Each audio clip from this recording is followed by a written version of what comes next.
నమస్కారం అండి. SB news 9550కి స్వాగతం సుస్వాగతం.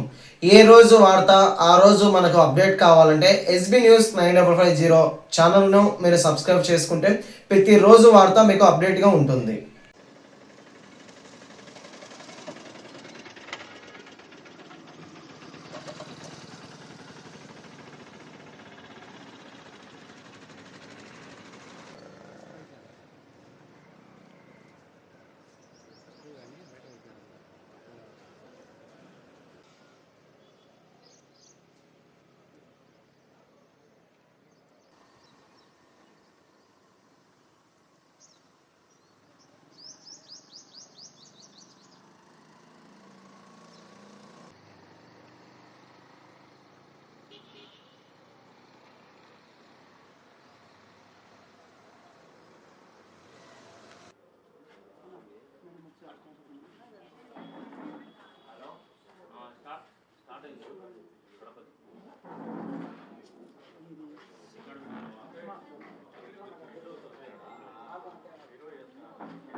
మీడియా మిత్రులందరికీ నమస్కారము.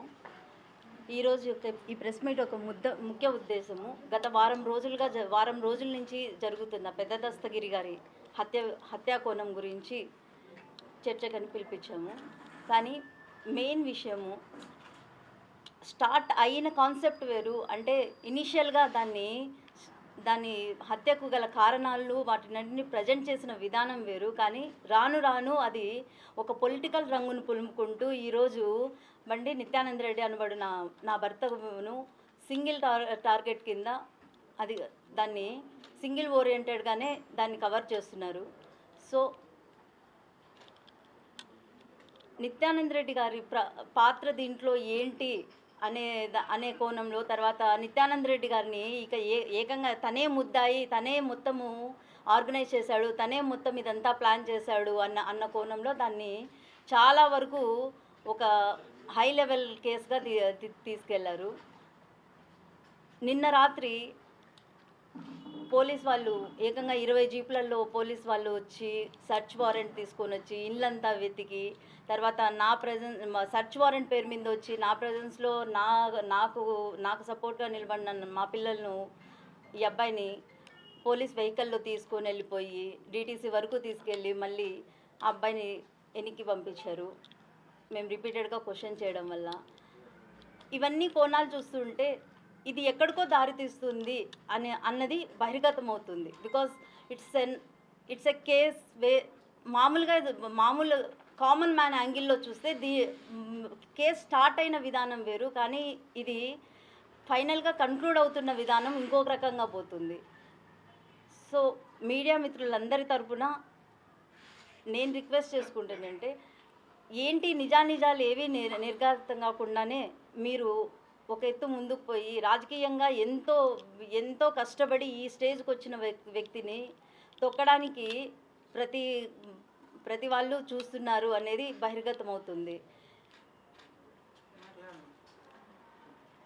సో వైసీపీ, టీడీపీ, కూటమి ఇలాంటి వాటి కాన్సెప్ట్ను పక్కన పెట్టేసి why don't we deal the case as a common man. ఒక కామన్ మ్యాన్గా ఈ కేసును కామన్ యాంగిల్లో ఎందుకు చూపెట్టలేకపోతున్నారని మిమ్మల్ని అందరినీ వేడుకుంటున్నాను. రాజకీయ ఎదుగుదల అనేది that is secondary for us. ఫ్రాంక్గా చెప్పాలంటే రాజకీయాల కోసము ఈ లెవెల్లో దిగాల్సిన అవసరం అయితే లేదు. నా భర్తకైతే అసలు లేదు. తర్వాత నా భర్త మీద అన్నెసెసరీ అలిగేషన్స్ అన్నీ వేస్తున్నారు. ఏంటో దస్తగిరి ఇంట్లో 100 కోట్లు డాక్యుమెంట్స్ బయటపడ్డాయి, ఇది అదే అని. 100 కోట్ల డాక్యుమెంట్స్ అనేది ఆ ఇన్వెస్టిగేషన్ డిపార్ట్మెంట్ దగ్గర ఉంటే let the investigation team focus it, వాటిని బయటికి తీయండి. మీరు మీ బీయింగ్ ద ఫోర్త్ పిల్లర్, మీరంతా మా కామన్ మ్యాన్కు సపోర్ట్గా మీరందరూ మీరే ఆలోచించి మీ ఇన్వెస్టిగేషన్ త్రూ అన్నా అది ప్రాపర్గా వెళ్ళాలి అనే కోరుకుంటున్నాను. ఆ 100 కోట్ల డాక్యుమెంట్ ఏంటో బయటికి తీసి దాంట్లో 1% even a single document which is related to at least 1 lakh rupee transaction ఏదన్నా లేదు, ఒక్క సైట్ అయినా సరే దస్తగిరితో నిత్యానంద్ రెడ్డి ఎంటర్ అయ్యి కనీసము ఒక అగ్రిమెంట్ అయినా చేసుకున్నాడని ఒక సింగిల్ ప్రూఫ్ అయినా మీ ద్వారా మా వరకు చేరితే దెన్ యూ కెన్ ప్రొసీడ్. మీరు అన్న ప్రతి మాటకు ఏదన్నా అర్థం ఉంటుంది. అంతేగాని 100 కోట్ల పెట్టుబడి పెట్టుకొని అనామకుడిలాగా ఉండాల్సిన అవసరం నా భర్తకు లేదు. అండ్ సెకండ్ థింగ్, ఉన్నట్టుండి 1 వీక్ తర్వాత హత్య జరిగిన 1 వీక్ తర్వాత ఒక ఇన్వెస్టిగేషన్ ఆఫీసర్ను మార్చేసి తర్వాత ఉన్న సిఐలను ఎస్ఐలను విఆర్ల మీద పంపించేసి కేసును ఎందుకో తప్పుదోవ పట్టిస్తున్నారన్నది నేను వ్యక్తిగతంగా ఫీల్ అవుతున్నాను. దానికి కూడా నాకంటూ కొన్ని రీజన్స్ ఉన్నాయి. కాబట్టి తన మంచితనంతో తన కృషితో ఇంతవరకు ఎదిగాడు. ఇప్పుడు వస్తున్న లోకల్ బాడీ ఎలక్షన్స్ను దృష్టిలో పెట్టుకొని ఇది కూటమి వాళ్ళు చేస్తున్న తప్పిదంగా కూడా నేను కొంచెం కన్సిడర్ చేసుకుంటున్నాను. ఈ డిఐజీ గారికి, డిఎస్పీ గారికి, తర్వాత మన కడప ఎస్పీ గారికి, మీ అందరన్నా వ్యవస్థ అన్నా మాకు చాలా గౌరవం ఉందండి. కానీ ఎందుకో ఇన్వెస్టిగేషన్ తప్పుదోవ పడుతుందన్న ఒక చిన్న భయం మాలో రోజు రోజుకు పెరిగిపోతుంది. ఎందుకంటే స్టార్ట్ అయిన కోణం వేరు, ఇప్పుడు ముగిస్తున్న కోణం వేరు. ఇది టోటలీ ఏదో రియల్ ఎస్టేట్ దందా, ఇదేదో వైసీపీ ఇన్వాల్వ్మెంట్ దందా అంటున్నారు. కానీ అంత శత్రుత్వము డెవలప్ చేసుకునే mentality, character, personality Nityananda Reddy కాదు. పోనీ అంతటి శత్రువులను పెట్టుకునేంత మనిషి దస్తగిరి కాదు. వీళ్ళ మధ్య ఉన్న అనుబంధము ఫ్రెండ్లీ రిలేషనే, తర్వాత ఏ బిజినెస్ ట్రాన్సాక్షన్ వీళ్ళ మధ్య లేదు. కాబట్టి దీన్ని దారి తప్పకుండా సంపూర్ణంగా న్యాయం చేసి, ఎందుకంటే అందరికీ కుటుంబాలు ఉంటాయి. ఈ 2 రోజులు జరిగిన రచ్చలకు చిన్నపిల్లలైనా నా బిడ్డలు అనుభవించిన బాధ ఏంటో నేను చూశాను. కాబట్టి దయచేసి దీన్ని మాకు ఇన్వెస్టిగేషన్ ఆఫీసర్ మీద ఉన్న ఒక చిన్నపాటి అనుమానం మాత్రమే. బికాజ్ ఆయన ఎందుకో అది వైసీపీకి అంటగట్టి వైసీపీ పార్టీ నిత్యానంద్ రెడ్డి అనే టార్గెట్ యాంగిల్లోనే వెళ్తున్నారు. కాబట్టి ఇన్వెస్టిగేషన్ ఆఫీసర్ విషయంలో కొంచెము ఏదన్నా మాకు సహకరిస్తారు పెద్దలు అని మనస్ఫూర్తిగా కోరు. డీటీసీకి తీసుకెళ్ళి మనిషిని ఏ లెవెల్లో టార్చర్ చేసి ఏ లెవెల్లో రాపిస్తారో ప్రతి ఒక్కరికి తెలుసు. ఆ రిమాండ్ రిపోర్ట్ యొక్క వ్యాలిడిటీ ఏంటో కోర్టులకు కూడా బాగా తెలుసు.